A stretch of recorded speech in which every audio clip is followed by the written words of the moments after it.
De todos os conflitos humanos, os mais dolorosos e difíceis de resolver são aqueles entre parentes. E se os conflitos familiares são tristes, os conflitos nacionais são ainda piores. Quase todos os países já passaram por uma guerra civil em que irmãos mataram irmãos para perpetuar uma desavença longa que ninguém entende e ninguém quer nem resolver. A história mostra as raízes dessas discórdias, que elas são tão amargas, elas são tão longas, tão profundas, que a tentativa de terminar com elas normalmente fracassam. E hoje nós vamos falar sobre a história de dois irmãos que formaram duas nações, Esaú e Jacó. A história de Jacó, ou Israel, permeia toda a Bíblia, por isso nós sabemos bem como é que é o desenrolar dela. Mas e a história de Esaú? Como é que essa história termina? O livro de Obadias tem essa resposta para nós.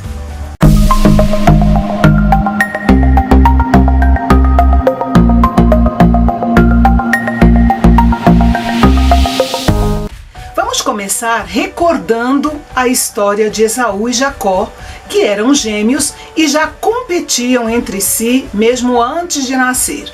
Infelizmente, os seus pais, Isaac e Rebeca, tinham opiniões diferentes sobre os meninos. Isaac favorecia Esaú e Rebeca protegia Jacó. Só que Deus havia escolhido Jacó, o filho mais novo, para receber as bênçãos que estavam ligadas à aliança que ele havia feito com Abraão.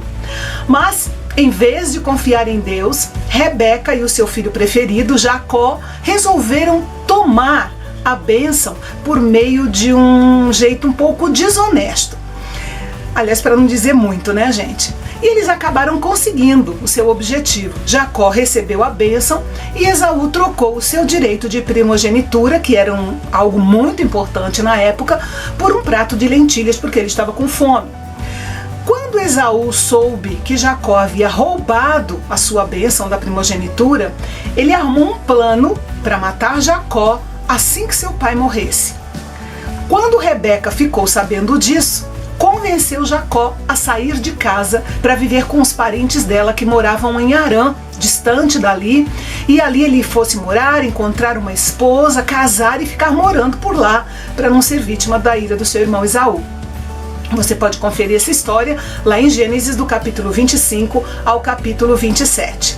Bem, Jacó seguiu o conselho da mãe, né? E uns 20 anos depois, quando ele já estava casado e já tinha passado o ardor da ira do seu irmão, ele e Esaú tiveram uma breve reconciliação, que está registrada lá em Gênesis capítulo 32, mas na realidade a inimizade entre eles nunca desapareceu.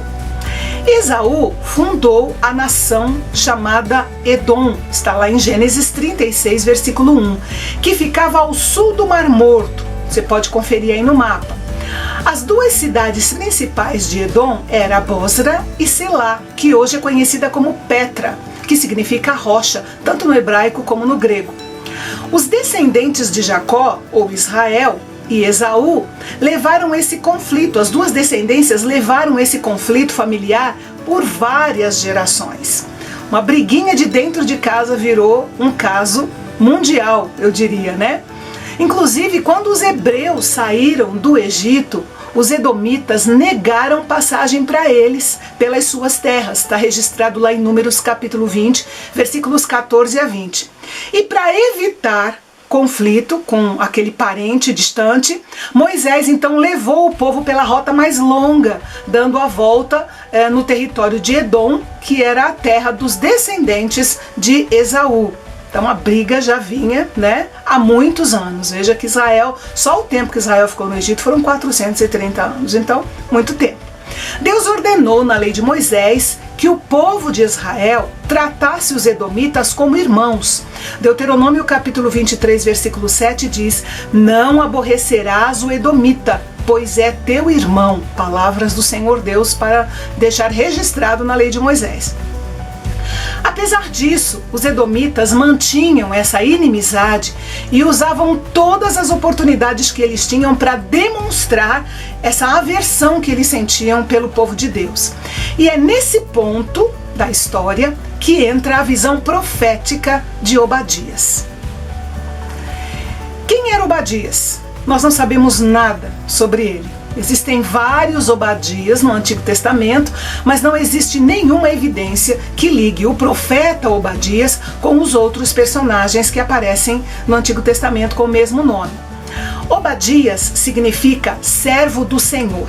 Ele morava no Reino do Sul de Judá. Quem não sabe o que é Reino do Sul e Reino do Norte, gente, são termos que são usados em todos os vídeos dessa série dos profetas menores. Então é bom, se você pegou bonde andando, né, pegou esse vídeo isolado, é bom que você assista o primeiro vídeo desta série dos profetas menores, porque lá eu explico com detalhes como é que a terra de Israel se dividiu em Reino do Norte e Reino do Sul, ok? Então, Obadias morava no Reino do Sul, ele morava em Jerusalém. Assim como Isaías, Miqueias, Naum, Abacuque, o profeta Obadias também recebeu a mensagem do Senhor por meio de uma visão. E nesse livro de apenas 21 versículos, e que é o menor livro do Antigo Testamento, Obadias transmitiu 3 mensagens da parte do Senhor para o povo de Edom. Na realidade, a primeira foi uma mensagem sobre os vizinhos de Edom. Veja só o que é que diz o versículo 1. Visão de Obadias. Assim diz o Senhor Deus a respeito de Edom. Ouvimos a notícia vinda do Senhor e um mensageiro foi enviado às nações para dizer: preparem-se para a guerra contra Edom. Num tempo em que as viagens dos líderes nacionais, as discussões políticas eram secretas, né? Não tinha internet, não tinha como ficar divulgando, né? Naquela época, o Senhor revelou para Obadias que um mensageiro havia sido enviado às nações, fazendo uma convocação para que elas se reunissem contra Edom, porque a ira de Deus estava sobre Edom, por causa dos pecados que eles haviam cometido. E assim nós vemos que os próprios vizinhos, aliados, amigos e confederados dos edomitas, que sabiam que eles tinham tesouros escondidos, viriam contra eles, contra os edomitas, e que eles terminariam por entender que toda a sua sabedoria e que aquela fortaleza em que eles moravam não iria salvá-los da ira divina. A segunda mensagem é para Edom e é dividida em 2 partes. Em primeiro lugar, o profeta declarou que Deus iria julgar Edom e tomar dele qualquer coisa que fosse motivo de orgulho para eles ou que lhes desse a sensação de segurança. Nós vamos ver isso no trecho dos versículos 2 ao versículo 9, como é que Deus vai fazendo. E daí, em segundo lugar, Obadias explicou como é que Deus julgaria e condenaria Edom, exatamente dos versículos 5 ao versículo 9. Primeiramente, Deus quebraria o orgulho deles, versículos 2 ao versículo 4. Os edomitas, eles se orgulhavam de suas fortalezas que tinham sido escavadas na rocha e que refletia a ideia de que eles estavam acima de qualquer perigo de invasão inimiga. Os edomitas moravam numa região de montanhas muito íngremes, muito altas, com grandes penhascos, vales estreitos e que podiam facilmente enganar um inimigo que tentasse invadir aquela região. A região montanhosa de Edom ainda tem muitas cavernas, ainda hoje tem muitas cavernas, templos, casas cavadas nas montanhas em volta de Petra, que é a cidade importante lá da região. Os edomitas construíram verdadeiras fortalezas quase impenetráveis nas ravinas, aqueles barrancos, né? E também nos desfiladeiros das montanhas. Um passeio que pode ser feito ainda hoje pelas magníficas ruínas de Petra, cidade rosada, nos mostra a grandeza que foi Edom no passado. E justamente por causa dessa geografia privilegiada, os edomitas olhavam lá do alto com desprezo para as outras nações ao seu redor. Eles se consideravam um povo grande, poderoso, mas Deus agora dizia através de Obadias que os faria um povo pequeno entre as nações. Eles iriam ser humilhados. Lembrando aqui a advertência, né, de Provérbios, capítulo 16, versículo 18, que diz que a soberba precede a ruína e a altivez do espírito a queda. Outra forma que Deus usaria para julgar e condenar Edom era que a riqueza de Edom seria roubada. Versículos 5 e 6. Edom estava bem localizada dentro de várias rotas comerciais importantes e assim eles podiam acumular muitas riquezas vindas de outras nações e também das suas montanhas, que eles poderiam extrair cobre e outros minerais. Mas Deus agora dizia que essa riqueza deixaria de existir, que os saqueadores levariam tudo e não deixariam nada para trás. Uma outra forma ainda de punição era que o Senhor agiria de modo que as alianças de Edom com as outras nações seriam rompidas. Está lá no versículo 7. Apesar de estarem protegidos pelas grandes altitudes, os edomitas eram espertos o suficiente para saber que precisavam de amigos que os ajudassem a resistir os grandes impérios, da época, que ameaçavam com frequência as nações menores, como eles, embora eles estivessem numa situação privilegiada. Edom também iria querer aliados para uma coisa muito importante, para ajudar nas suas constantes guerras contra Israel, o seu povo irmão. No Salmo 83, versículos 5 a 8, você vê o relato de um desses ajuntamentos contra Israel, que eles faziam com frequência, sempre que podiam, Mas agora Deus avisa que transformaria esses aliados em inimigos, traidores, que preparariam uma armadilha e pegariam os edomitas de surpresa, como ele já tinha falado lá no versículo 1, que tinha mandado um mensageiro para convocar as nações em volta. E é interessante ver o que aconteceu com Edom no cumprimento dessa profecia. Aquela nação orgulhosa simplesmente hoje não existe mais. Por volta do ano 300 a.C., os árabes nabateus expulsaram os edomitas e ocuparam a cidade estratégica de Petra, hoje conhecida como a Cidade Rosada, entalhada nas rochas. Se você pesquisar na internet, você vai ver muito material de fotos, de vídeos, coisas muito legais a respeito do documentário sobre Petra, a Cidade Rosada. Pesquisa lá que vai dar para você uma ideia de como que essa cidade ficou. Vou deixar algumas figuras, eu estou deixando algumas figuras para vocês, mas seria interessante você fazer uma pesquisa exatamente para que você tenha uma visão mais clara disso. Em 363 depois de Cristo, um grande terremoto destruiu pelo menos a metade de Petra, e ela nunca mais se recuperou depois disso. Mas as suas construções magníficas sempre chamaram a atenção e aguçaram a curiosidade de quem passava por lá. Para você ter uma ideia, há alguns anos atrás, Petra foi eleita com mais de 100 milhões de votos como a 7ª maravilha do mundo antigo. Hoje ela é uma cidade turística, fantástica, mas ninguém mora naquelas fantásticas construções, tá? Ao longo da história, os profetas sempre profetizaram contra Edom. Obadias não foi o único. Isaías, Jeremias, Ezequiel, Joel, Amós também profetizaram contra essa nação. Especialmente o profeta Jeremias profetizou que Edom perderia todo o seu poder e ficaria deserta. Você confere isso lá em Jeremias capítulo 49, versículos 7 ao 22, especialmente os versículos 16 a 18. Deus também advertiu que a sabedoria de Edom seria destruída. Versículo 8. Justamente por estar localizado nas grandes rotas comerciais, os líderes edomitas tinham acesso a notícias e ideias de muitas nações, novidades, E com isso eles se vangloriavam da sua sabedoria. Mas toda essa sabedoria adquirida tinha os seus dias contados, porque Deus estava prestes a humilhar aquele povo.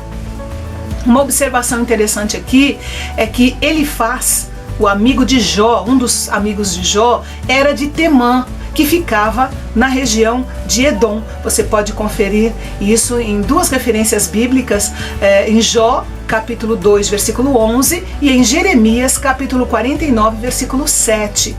É bem interessante essa informação adicional aí, Por fim, então, Obadias anunciou que o exército de Edom seria derrotado.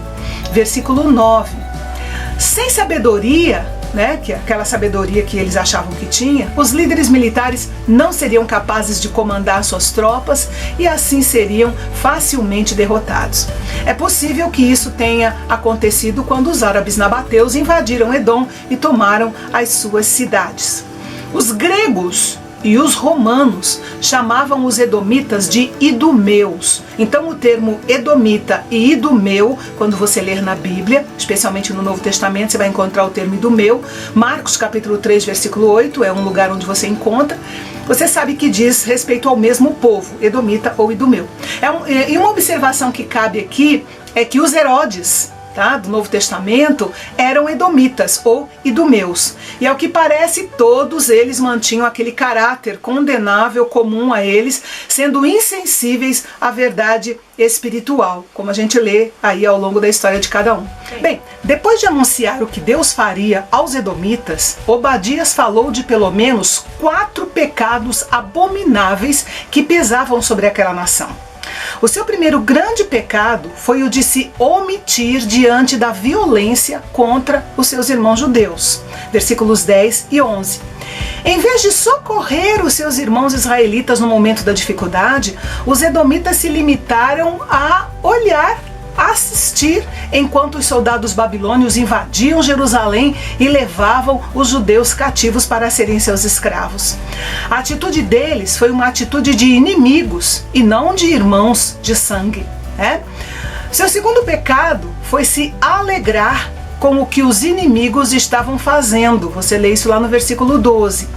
Enquanto para os judeus aquele dia foi um dia de grande angústia, para os edomitas foi um dia de prazer, um dia de regozijo.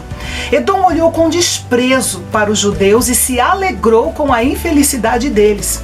É bom lembrar aqui a recomendação de Salomão em Provérbios capítulo 24, versículo 17, quando ele diz: não se alegre quando o seu inimigo cair, e nem exulte quando ele tropeçar, para que o Senhor não veja isso e se desagrade e desvie dele a sua ira. Um exemplo muito prático que a gente vê, principalmente quem foi criado com irmãos, muitos irmãos, na hora da surra, quando às vezes o pai, a mãe ia dar uma surra em um dos infratores, aí estava lá o nosso irmão apanhando e a gente de longe olhando e rindo. E aí aquele irmão chorando dizia: olha, mãe, tá rindo. A mãe pegava e batia na gente também, Então era mais ou menos assim que Deus se sentia com relação a Edom e Israel. Israel estava apanhando, mas Edom não era para ter rido. Era para ter se solidarizado com a dor do irmão, mas ele não agiu assim. Veja que Deus não poupou os judeus do seu castigo, mas depois castigou Edom porque ele se alegrou na tristeza do seu irmão.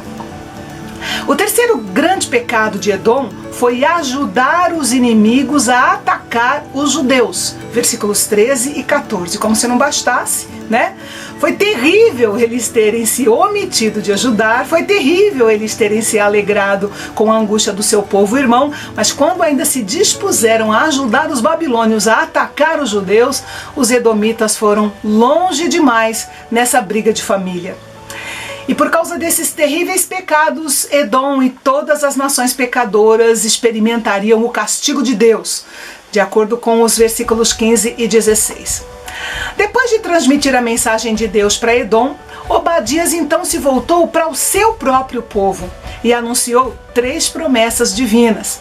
A primeira promessa é que Deus livraria o seu povo. Versículo 17. Deus livrou o seu povo do cativeiro da Babilônia e irá livrá-los novamente nos últimos dias, quando irá estabelecer o seu reino.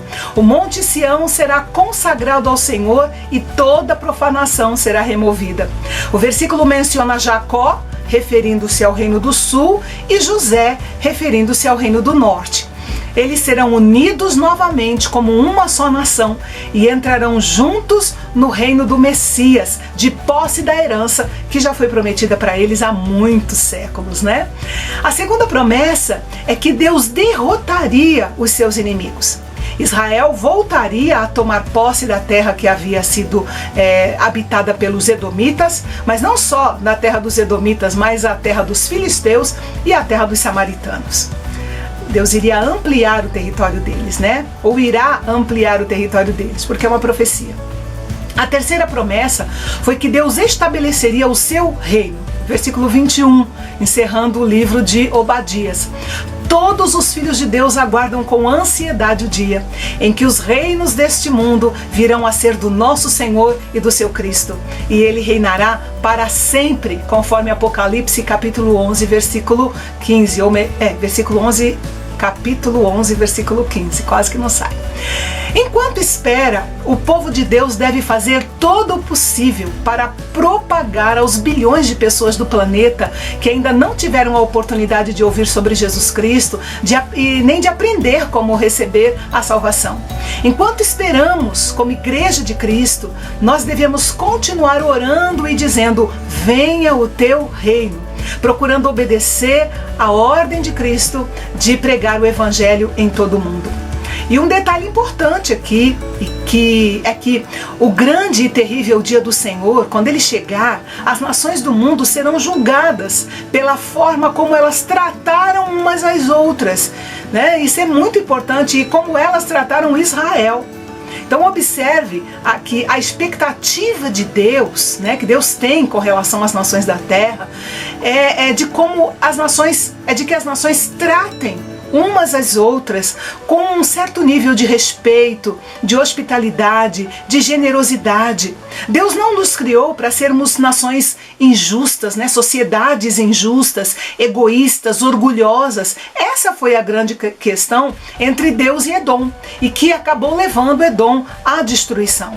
Se Deus esperava que os edomitas tratassem seus meio-irmãos com um certo nível de respeito, então é verdade que as disputas entre irmãos ou meio-irmãos ainda podem ser resolvidos com perdão e com graça. A ideia continua sendo a de que nós devemos dar as nossas vidas por aqueles que nos rodeiam, né? Renunciar muita coisa para viver bem com aqueles que nos rodeiam. Lembrem que toda essa história que nós refletimos hoje começou com uma briguinha de irmãos, e o prejuízo durou por várias gerações.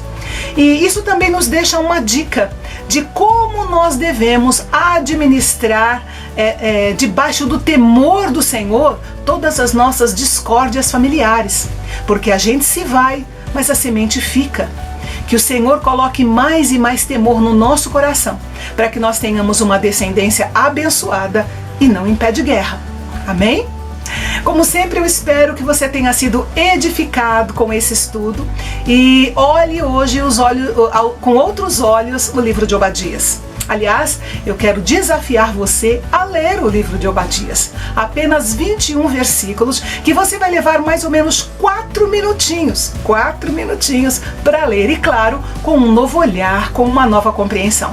E nós vamos encerrando por aqui, esperando você na próxima semana para o estudo do profeta Jonas. E não fique aí pensando: essa história eu já conheço muito bem. Não, você ainda não conhece tudo, porque a gente aqui sempre tem novidade para você. Um grande abraço e até lá!